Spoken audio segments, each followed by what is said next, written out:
శోధన అనేటువంటి విషయం మనం ఆలోచన చేసినప్పుడు లోకంలో ప్రతి మనుష్యుడు కూడా ఏదో ఒక సమయంలో శోధింపబడుతూనే ఉంటాడు.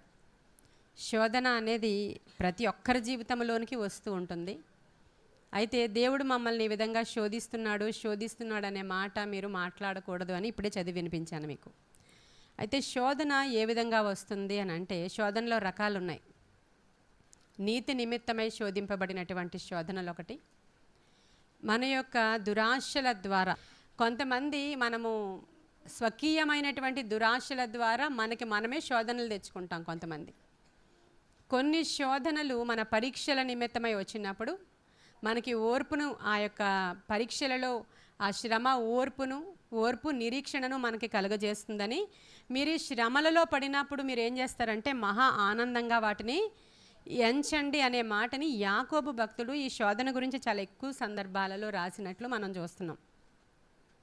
మనకు వచ్చేటువంటి శోధనలు రెండు రకాలని చెప్పాను. ఒకటి మనం నీతి నిమిత్తమై కలిగేటువంటి శోధనలు, మన స్వంతంగా మనం తెచ్చుకున్నటువంటి కీడు నిమిత్తమై వచ్చేటువంటి శోధనలు. అయితే సహించే శోధన ఒకటి ఉంటుంది, జయించే శోధన ఒకటి ఉంటుంది.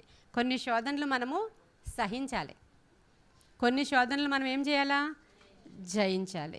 శోధన అనేది తప్పకుండా ప్రతి జీవితంలోనికి కూడా ప్రతి మూమెంట్లో కూడా వస్తూ ఉంటుంది. అంతవరకు ఎందుకు, యేసుక్రీస్తు ప్రభు వారికే శోధన వచ్చిందా లేదా? ఎక్కడొచ్చింది ఆయనకి? ఆయన బాప్తిస్మము తీసుకున్న తరువాత, పరిశుద్ధాత్మ పొందుకున్న తరువాత, ప్రార్థన చేసిన తరువాత, అప్పుడు ఆయన అరణ్యములో పరిశుద్ధాత్మ ద్వారా త్రోసుకొని వెళ్ళిన తరువాత, అరణ్యములో ప్రార్థన ముగించి బయటికి రాగానే ఆయనకి శోధకుడు వచ్చి శోధించడం మొదలుపెట్టాడు. చాలా క్లియర్గా రాసుంటుంది శోధకుడు అని. మత్తయి సువార్త 4వ అధ్యాయం తెరవండి. అప్పుడు యేసు అపవాది చేత శోధింపబడుటకు ఆత్మ వలన అరణ్యమునకు కొనిపోబడెను. 40 దినములు 40 రాత్రులు ఉపవాసం ఉండిన పిమ్మట ఆయన ఆకలి గొనగా ఆ శోధకుడు, ఇప్పుడు శోధన తెచ్చేవాడు ఎవడు? శోధకుడు అని రాయబడి ఉంది ఇక్కడే చూడండి. ఆ శోధకుడు ఆయన యొద్దకు వచ్చి, ఇప్పుడు యేసుక్రీస్తు ప్రభు వారు బాప్తిస్మం తీసుకున్నారు. ఆయన పరిచర్య స్టార్టింగ్లో 40 డే అండ్ నైట్ ఉపవాసం ఉండి ప్రార్థన చేయడానికి అరణ్యంలోనికి వెళ్ళారు. అక్కడ అరణ్యంలో నుంచి బయటికి వచ్చిన తర్వాత శోధకుడు వచ్చి వాడు కొన్ని టెంప్టేషన్స్ ప్రభువుకి కలుగజేస్తూ ఉన్నాడు. కొన్ని రకాల శోధనలను ప్రభువుకి పెడుతూ ఉన్నాడు. ఎలాంటి శోధనలు అంటే, అసలు శోధన అంటే ఏంటి అని అంటే శ్రమ అనేటువంటి మాట రాయబడి ఉంటుంది. లూకా సువార్త 22:28. శోధన అంటే ఏంటంటే శ్రమలు కలగడం, లేదంటే మన మీదకి వచ్చేటువంటి పరీక్షలు, ఇవన్నీ కూడా శోధనలోనికి వచ్చేస్తాయి.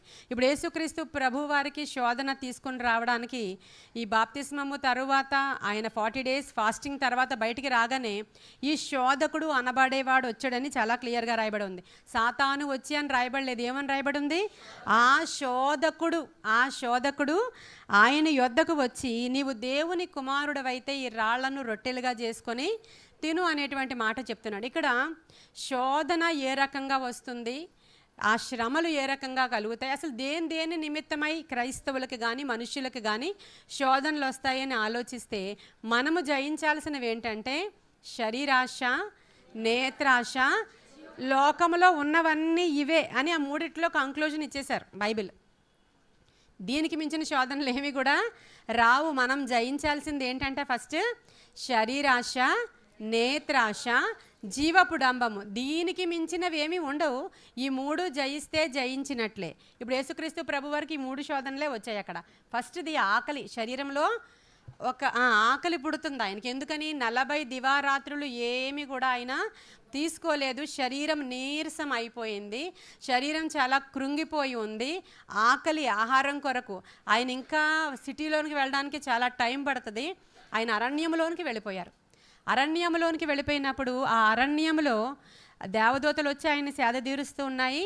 ఆ అరణ్యంలో అడవి మృగాలన్నీ ఆయన వద్దకి వచ్చాయి అనేటువంటి మాటను కూడా మనం చూస్తాం. మత్తయి, మార్కు, లూకులు అన్నిటిలోని ఈయన ఉపవాసం గురించి రాయబడి ఉంది. ఆ అరణ్యంలో ఆ యొక్క ఏమంటారు మృగాలన్నీ కూడా ఆయన దగ్గరికి వచ్చి ఆయనతో మాట్లాడుతున్నాయంట.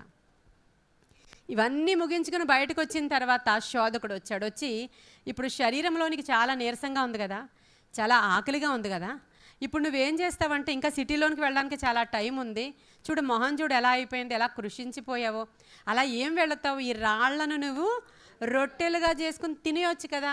ఫస్ట్ టెంప్టేషన్, ఫస్ట్ శోధన ప్రభు వారికి ఈ విధంగా వాడు తీసుకొచ్చాడు. నిజంగా ప్రభువు అది మార్చగలరా లేదా?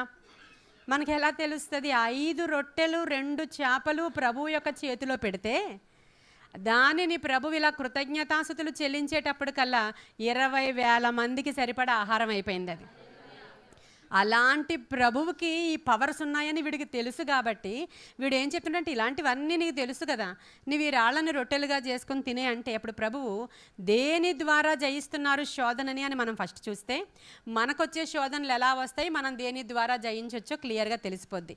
అప్పుడు ఆయన ఏమంటాడంటే వాక్యము రెఫరెన్స్ చూపిస్తున్నారు ప్రభు. ఏమంటున్నాడు ఆయన? మనుష్యుడు రొట్టె వలన కాదు కానీ దేవుని నోటి నుండి వచ్చే మాట వలన. హల్లెలూయా. అంటే ఇంకా తింటేనే మనుష్యుడు బ్రతుకుతాడు కాదయ్యా, ఇది శాశ్వత జీవము కాదు. దేవుని మాట వినినవాడు ఎవడో వాడు నిత్యము బ్రతికే ఉంటాడు. వాడికి రొట్టె లేకపోయినా బ్రతుకుతాడు, ఏమి లేకపోయినా బ్రతుకుతాడు. కాబట్టి మనుష్యుడు అంటే ఈ యొక్క రొట్టె వలన కాదు కానీ దేవుని నోట్లో నుంచి వచ్చే ప్రతి మాట వలన మనుషుడు బ్రతుకుతాడని ఫస్ట్ టెంప్టేషన్ని దేవుడు దేంతో జయించాడు? వాక్యముతో. ఇదొక్కటి మీరు జ్ఞాపకం చేసుకోండి. ఫాలో మీ అన్నారు యేసయ్య. ఏమన్నారంటే నన్ను మీరు మరి ఎవరినో వెంబడించండి అని చెప్తే వాళ్ళు మనుషులు అవుతారు. వాళ్ళల్లో కొన్ని లోపాలు నీకు నాకు కనిపించినప్పుడు దావీదు అలా చేశాడు కాబట్టి నేను అలా చేయొచ్చు, సొలొమోన్ అలా చేశాడు కాబట్టి నేను అలా చేయొచ్చు, ఆ యోసేపు ఆ టైంలో అలా అని అంటామేమోనని ఆయన ఏం చెప్పాడంటే, అమ్మా మీరు వాళ్ళందరినీ ఫాలో అవ్వకండి, కానీ మీరు ఎవరిని ఫాలో అవ్వాలి? మీరు నన్ను వెంబడించగోరిన ఎడల నన్ను ఫాలో అవ్వండి. హల్లెలూయా. ఇప్పుడు ఆయన శోధన వచ్చింది ఆయన జీవితంలోనికి. ఆ శోధనని దేంతో జయించారంటే ఆయన వాక్యముతో.